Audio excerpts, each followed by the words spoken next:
Titled Fascinating Insight from Bilaam.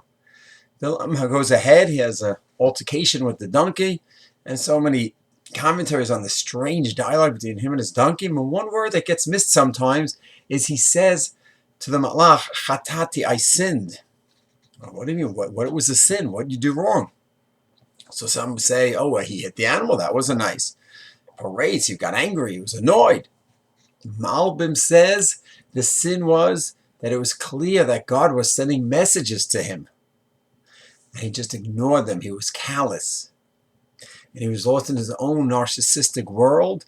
And the sin was he was not looking into the messages that God was sending him. And God sent him in a very clear manner.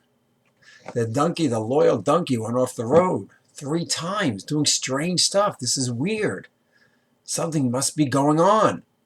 Maybe God is sending me a message. You just say, well, Bilam, the Gentiles should be wondering about the message from God. And the answer is yes. How we should understand Bilam and his prophecy, that is not a simple topic. But he had some connection to God. We all know that. And God communicated with him. So if that's the case, God's communicating him here as well. And therefore, when some strange things were happening, he should have realized what's going on. And Chatati, according to Malbim, he's not listening to God's messages. What an amazing, amazing idea for every one of us. Strange things happen to us.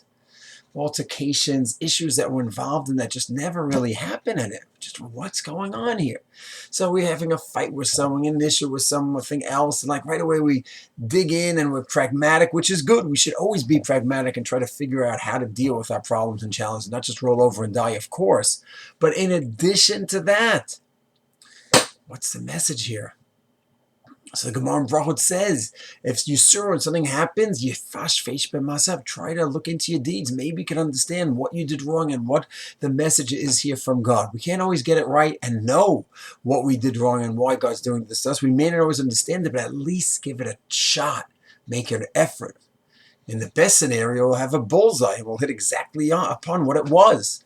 In the worst scenario, we'll see a problem with ourselves and we'll improve. So I think there's an amazing lesson from Bilam, that he was at least able to admit, Chatati. Messages were being telegraphed to me, and I ignored them. I'm a sinner for that. Let us go ahead and learn that from Bilam, that when God is projecting messages to us, let's listen loud and clear and so see what we can do to understand it and to make the necessary changes, or at least attempt to understand and make those changes. Shalom.